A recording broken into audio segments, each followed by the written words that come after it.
안녕하십니까. 여기는 나스닥터TV입니다. 7월 15일 월요일에 마감된 미국 시황을 말씀드리겠습니다. 이날은 일단 뭐 3대 지수와 상승으로 마감을 했고요. 근데 이제 장중 상승폭의 상당 부분을 이제 반납을 하고, 이제 특히 나스닥 같은 경우는 장중에 뭐 1%가 훨씬 넘는 그런 상승을 했다가 종가는 뭐 소폭 상승, S&P도 마찬가지죠. 플러스 0.8% 넘게 올라갔다가 종가는 0.28%.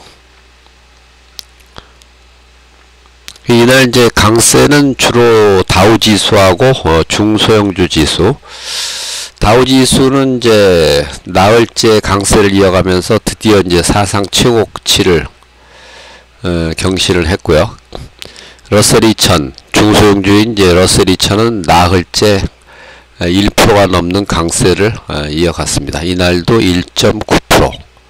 그래서 연간 상승률이 불과 뭐 얼마 전까지만 해도 마이너스였는데요. 지금 플러스 8%. 엄청나게 이제 급등을 했고, 이날부터 이제 10대1 주식 분할이 이루어졌던 그 브로드컴. 브로드컴은 뭐 그 반도체 종목 중에서는 드물게 상승으로 마감을 했고요.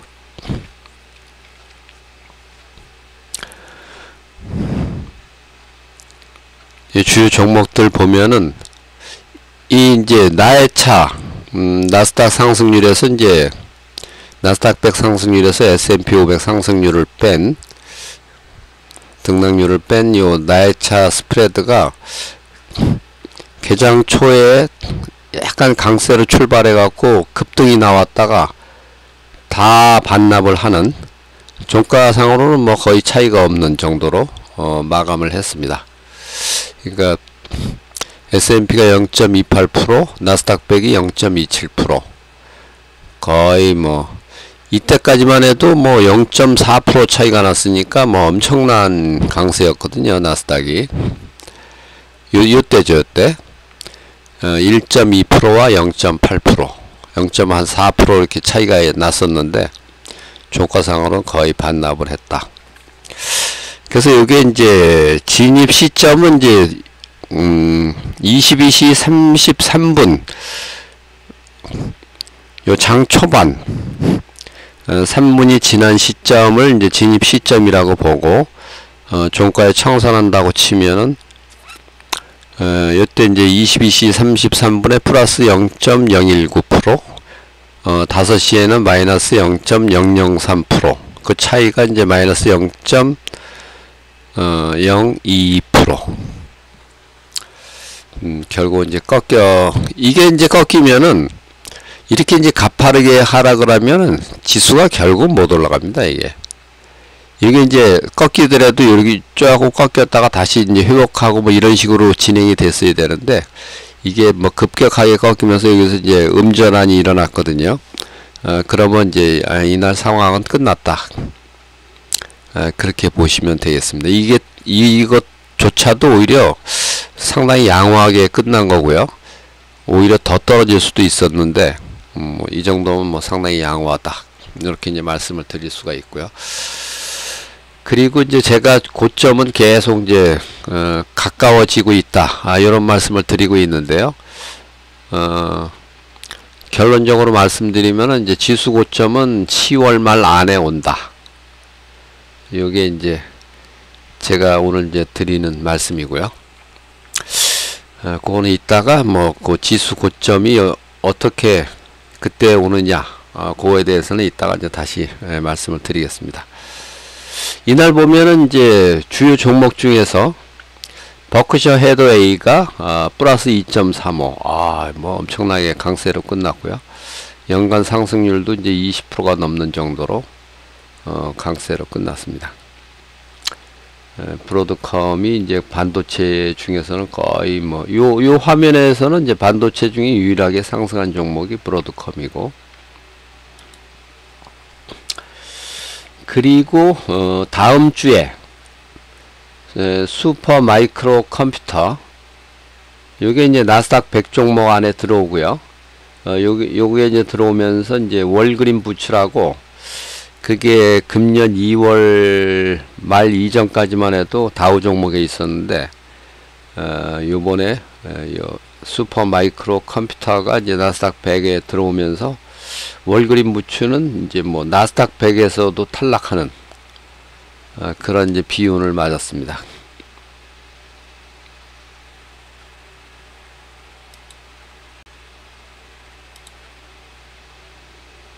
종목별로 보면은 테슬라가 뭐 아주 강세였고, 애플도 상당히 강세로. 애플하고 이제 그 마이크로소프트 시총 차이가 2천억 불 넘게 벌어졌죠. 엔비디아는 이날도 또 하락을 했고, 엔비디아하고 이제 애플하고는 무려 이제 4천억 불 차이가 납니다. 이 버크셔 헤드웨이가 이제 다우 종목이 아니면서도 이제 다우 지수와 상호관계가 가장 높은 주식이 이게 버크셔 헤드웨이인데요. 버크셔 헤드웨이가 이게 특히 이제 하락장에서는 제일 그 양호한 주식이 요 버크셔 헤드웨이인데요.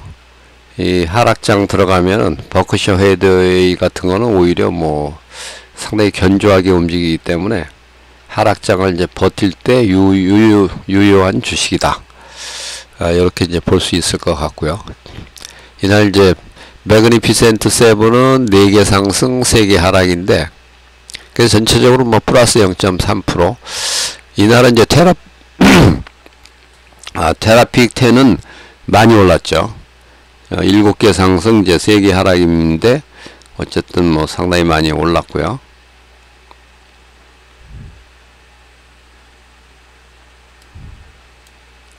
이날도 빅스가 또 아주 급등을 했습니다. 이게 지수는 상승을 했는데 빅스가 또 급등을 했다. 이거 상당히 안 좋은 신호죠. 이날은 이제 지표 발표는 없었고요. 지표 발표는 없었고,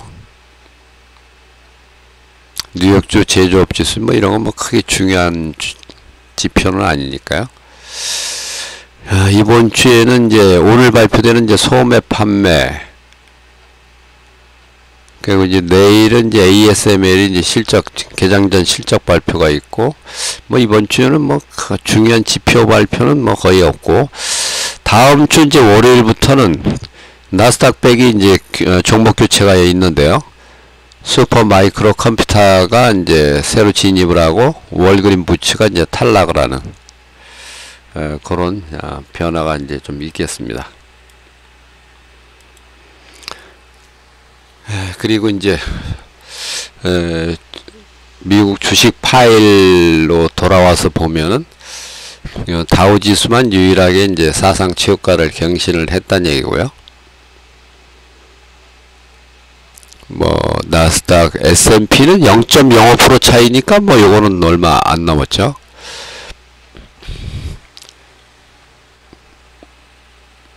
이제 뭐 여기 필라델피아 반도체도 뭐 마이너스 2%. 이날 이제 등락 종목수로 보면 이제 다우가 16대 14 약간 상승이 우세했고, 나스닥 100도 55대 45.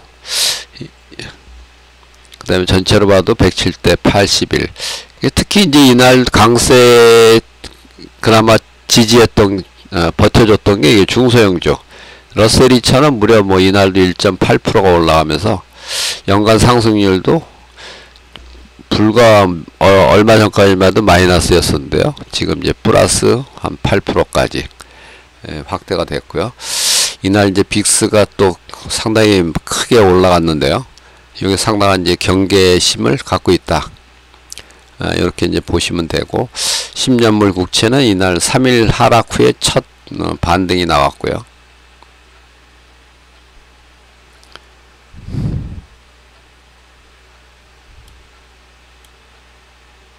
업종별로 보면은 이날은 이제 자동차가 이날도 좀 상승을 했고, 그 다음에 인터넷, 소프트웨어 이런 쪽이 이제 좀 올랐고, 은행주가 특히 많이 올랐습니다. JP모건이 이제 2%대 이제 상승을 했고요.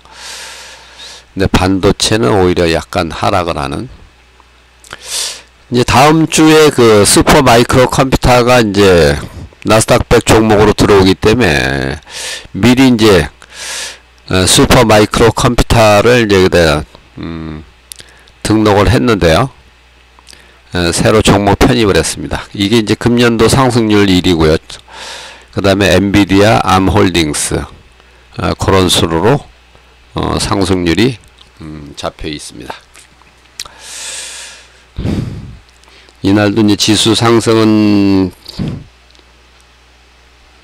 폭넓게 일어나긴 했는데 뭐 사상 최고가수 이런 거는 뭐 조금 부진한 그런 양상이라고 이제 보시면 되겠습니다.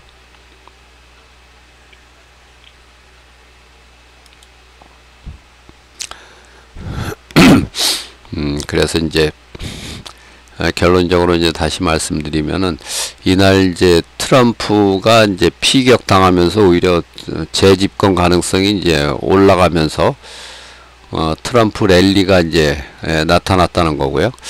그래서 이제 특히 이제 중소형주가 상당히 강세였다. 그리고 이제 파월이 뭐 그 이날 이제 발언에서도 인플레가 2% 될 때까지 기다리는 건 너무 오래 걸릴 수 있다. 그래서 2% 될 때까지 기다리지는 않겠다.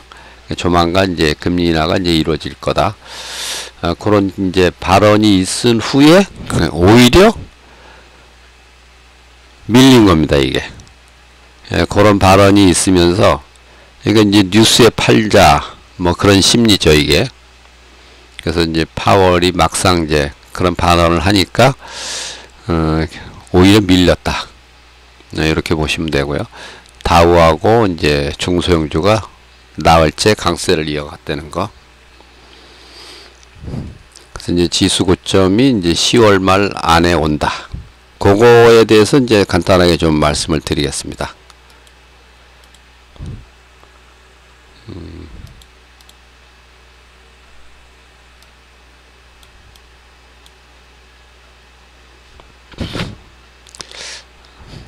그러니까 지수 고점이 이제 10월 말 안에 지수 고점이 온다. 미국 시장의 이제 축제는 이제 끝나가고 있다. 그 주가 고점이 언제 올 거냐? 늦어도 금년 10월 말 안에 이제 주가 고점이 온다. 그 이제 여러 가지 이유를 들 수 있겠는데요. 가장 큰 이유는 뭐 그동안은 워낙 주가가 많이 올랐죠. 이게 지금 상승장이 2009년도부터 시작된 상승장이거든요, 이게 사실은. 그래서 2009년에서 현재까지 나스닥이 무려 1000%가 넘게 올랐고, 나스닥 100은 1578%, 그리고 뭐 S&P 500이 500% 이상, 다우지수가 300% 이상 올랐고요. 가장 큰 이유는 이제 미국 시장 장기 추세는 이제 FRB 금리와 동행한다. 그런 게 가장 큰 이유가 되겠고요. 그래서 금리 고점은 주가 고점과 거의 일치한다. 그리고 이제 금리 저점은 주가 저점과 거의 일치한다. 그래서 금리 고점이 이제 작년 7월 26일 날 이제 금리 고점이 있었는데, 아무리 늦게 잡아도 1년 3개월 후에는 주가 고점이 온다는 거. 그리고 이제 최근에 보면은 경기가 이제 완연하게 이제 꺾이고 있는 그런 조짐이 보이고 있는데요. 고용지표가 이제 상당히 안 좋게 나오고 있고, 실업률이 이제 2년 만에 최고치를 지금 상승을 하고 있고요. GDP라든지 ISM 제조업 지수 같은 거는 뭐 50 이하로 이제 연속해서 지금 떨어지고 있고, 소매 판매도 뭐 최근에 이제 뭐 마이너스까지 나오기도 하고, 소비자 심리 지수도 이제 상당히 안 좋아졌고, 그리고 이제 기업 파산 신청은 역대 최대다. 그게 이제 고금리의 부작용이죠, 이게. 그래서 좀비 기업이 이제 많이 늘어나고 있고, 그런 것도 인플레는 이제 완연하게 이제 꺾이는 게 좀 보이고 있죠. 그래서 이제 금리 인하를 이제 할 수가 있다는 건데요. 실업률이 상승하고 이제 인플레가 꺾이고 있고, 그래서 이제 금리 인하가 이제 시동을 걸 수가 있다는 얘기고, 그리고 이제 트럼프가 또 대통령이 되면은 또 뭐 다분히 또 FRB에다가 압력을 또 넣을 가능성이 있습니다. 트럼프 경우는 지난 이제 코로나 때도 뭐 압력 넣어갖고 결국은 뭐 몇 번의 금리 인하를 했죠. 그때 이제 0.25%까지 이제 금리 인하를 했었는데요. 그리고 이제 그게 뭐 트럼프가 이제 물러나고 난 다음에 다시 이제 금리 인상 대열에 다시 올라섰는데요. 트럼프가 이제 대통령이 되면은 또 금리 인하도 또 어쩌면 또 가속화될 가능성도 있습니다. 뭐 대통령이 되는 게 뭐 거의 지금 유력해지고 있기 때문에요.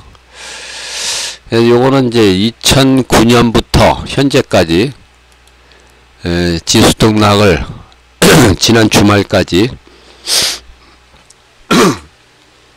지수 등락을 이렇게 보시면은 다우지수가 355%가 올랐고, 나스닥이 1066%, S&P가 521%, 나스닥 100이 1578%, 러셀 2000이 330%, 이렇게 이제 각각 올랐고요. 이게 이제 연평균 CAGR, 그러니까 복리 이자율로 이제 환산을 하면은 다우가 9.9%, 나스닥은 무려 16.6%, S&P가 12.1%, 나스닥 100은 뭐 무려 19.3%. 그렇게 이제 각각 엄청나게 이제 크게 상승을 했다는 거죠. 그리고 이제 역대로 보면은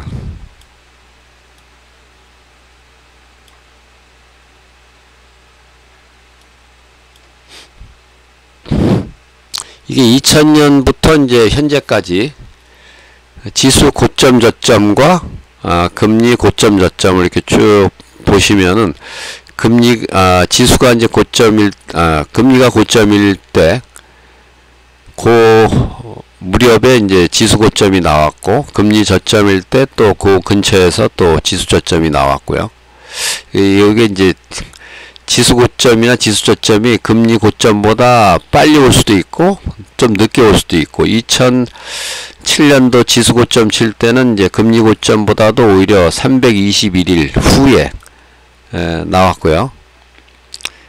그래서 금년 10월 말까지는 이제 지수 고점이 올 가능성이 많다. 그리고 이제 뭐 금리 인하가 9월 달이 뭐 거의 유력하기 때문에 금리 인하가 시작되면 뭐 늦어도 한 달 안에 지수 고점이 나옵니다. 통상적으로는 이제 첫 금리 인하 하기 전에 이미 이제 지수 고점이 나오는 게 이제 통상적인데요.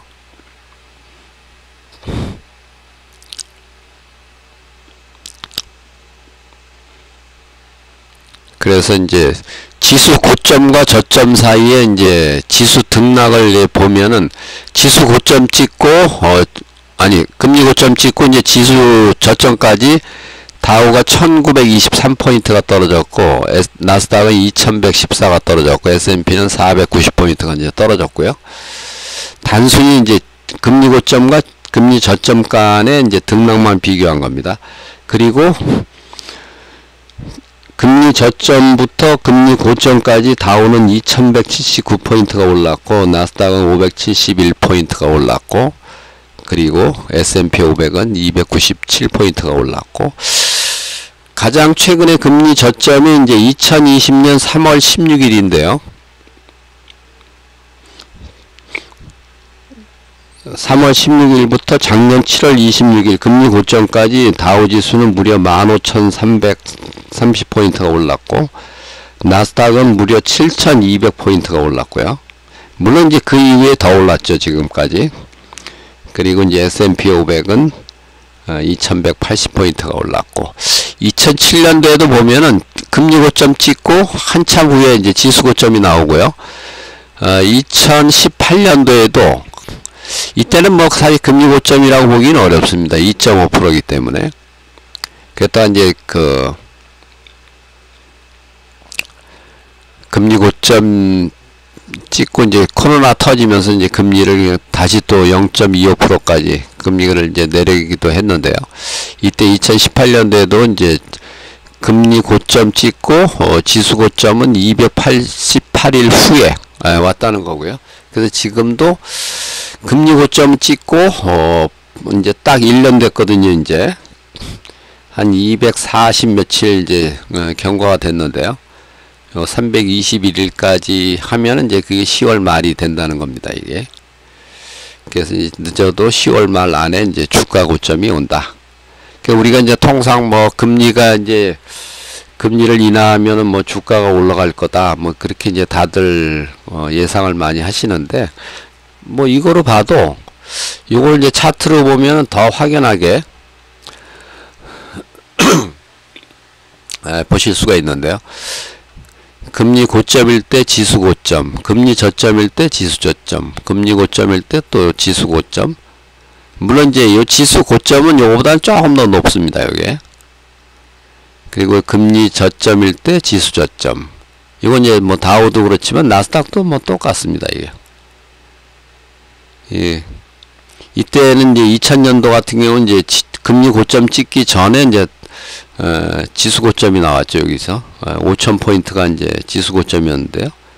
그리고 이때 이제 지수가 금리가 이제 저점 1% 저점을 찍을 때 나스닥 또 저점을 찍었고, 이때 이제 금리 고점 찍을 때 이때도 물론 이제 2007년도 경우도 이건 이제 2006년도인데요. 금리 고점은. 근데 지수 고점은 이제 2007년까지 연장이 돼갖고 2800포인트까지 올랐거든요. 여기서. 그랬다가 이제 금리가 또 인하하는 기간에 주가는 또 아주 폭락을 했고요. 거의 뭐 반토막 났습니다. 여기서. 그리고 이제 금리가 이제 본격적으로 인상되는 기간에 엄청나게 지금 상승을 하고 있는 그런 상황이 되겠습니다. 다우지수 경우는 하다못해 여기서 여기 내릴 때도 금리가 2.5에서 0.25로 내릴 때도 이게 지수가 떨어질 정도로 뭐 이 나스닥은 뭐 이때도 뭐 또 크게 떨어지지는 않았는데요. 그럴 정도로 이 지수와 금리는 동행한다. 이렇게 이제 보시면 되겠습니다.